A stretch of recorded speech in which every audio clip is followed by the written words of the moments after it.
రాష్ట్రంలో సూక్ష్మ, చిన్న, మధ్యతరహా పరిశ్రమల ప్రోత్సాహకానికి ప్రభుత్వం కృషి చేస్తోందని ముఖ్యమంత్రి చంద్రబాబు స్పష్టం చేశారు. విజయవాడ ఏ కన్వెన్షన్ సెంటర్లో ఎంఎస్ఎంఈ సదస్సులో పాల్గొన్న ఆయన ఔత్సాహిక పారిశ్రామికవేత్తలతో సమావేశమయ్యారు. 100 కోట్ల మూలధనంతో ఆంధ్రప్రదేశ్ సూక్ష్మ, చిన్న, మధ్యతరహా పరిశ్రమల అభివృద్ధి కార్పొరేషన్ను ముఖ్యమంత్రి ప్రారంభించారు. పరిశ్రమల ఏర్పాటు కోసం దేశంలోనే తొలిసారిగా కార్పొరేషన్ ఏర్పాటు చేసిన ఘనత ఏపీదేనని సీఎం వివరించారు.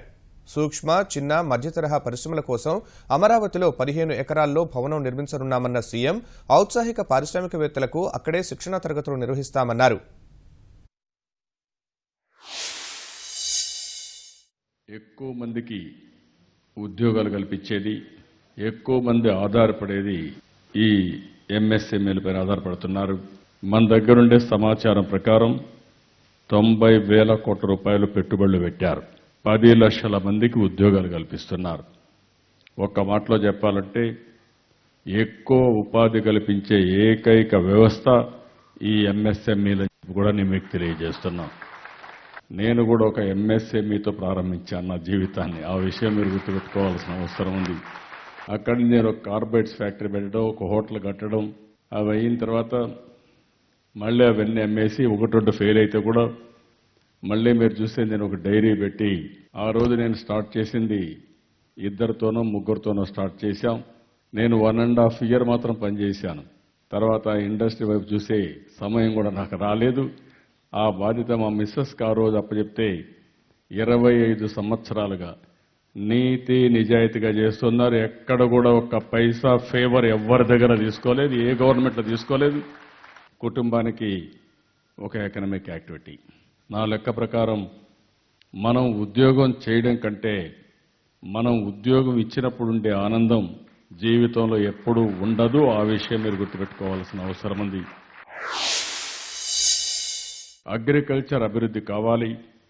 అగ్రికల్చర్లో కూడా వ్యవసాయ ఆధార పరిశ్రమలు రావాలి. అప్పుడే వాల్యూ అడిషన్ వస్తుంది. అదే సమయంలో ఇండస్ట్రీస్ కూడా పెద్ద ఎత్తున వస్తాయి. సర్వీస్ సెక్టర్ కూడా బాగా అభివృద్ధి అయ్యే అవకాశాలు వస్తాయి. టెక్నాలజీ డెడ్లీ కాంబినేషన్గా తయారైంది. Technology is a part of our life. మీరు టెక్నాలజీ నాకు సంబంధం లేదు, నేను ట్రెడిషనల్గా పోతానంటే మాత్రం మీరు ఈ పోటీ ప్రపంచంలో పోటీ పడలేరు. మీ కాంపిటీషన్లు మీరు తట్టుకోలేరు. ఆటోమేటిక్గా దెబ్బతినే పరిస్థితి వస్తుంది. అందుకే తొందరలోనే నేను కూడా ఒక పాలసీ తీసుకొస్తున్నా. ఒకప్పుడు నేను ఇన్ఫర్మేషన్ టెక్నాలజీకి ప్రాధాన్యత ఇచ్చాను.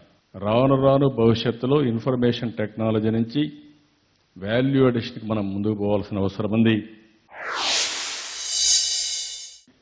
ఏపీ ఎంఎస్ఎంఈ డెవలప్మెంట్ కార్పొరేషన్ పెట్టి ఫస్ట్ టైం చరిత్రలో 100 కోట్ల రూపాయల కార్పస్తో ఈ కార్పొరేషన్ కూడా ప్రారంభిస్తున్నాం. ఈ రోజే దీన్ని ప్రారంభిస్తామని చెప్పి కూడా నేను మీకు తెలియజేస్తున్నా.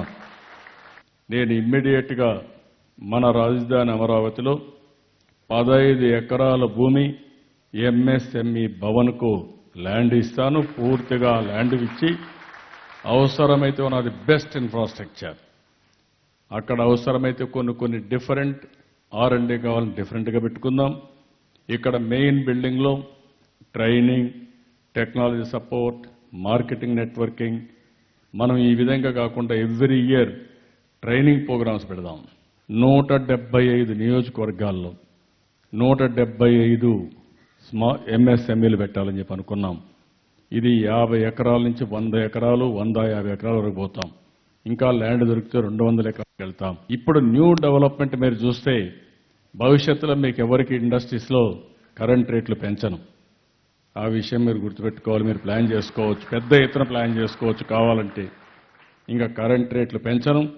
అవసరమైతే రాబోయే రోజుల్లో కరెంటు రేట్లు తగ్గిస్తాను తప్ప కరెంటు రేట్లు పెంచే పరిస్థితి ఉండదు. దానికి కూడా మీరు ప్రిపేర్ చేసుకోండి.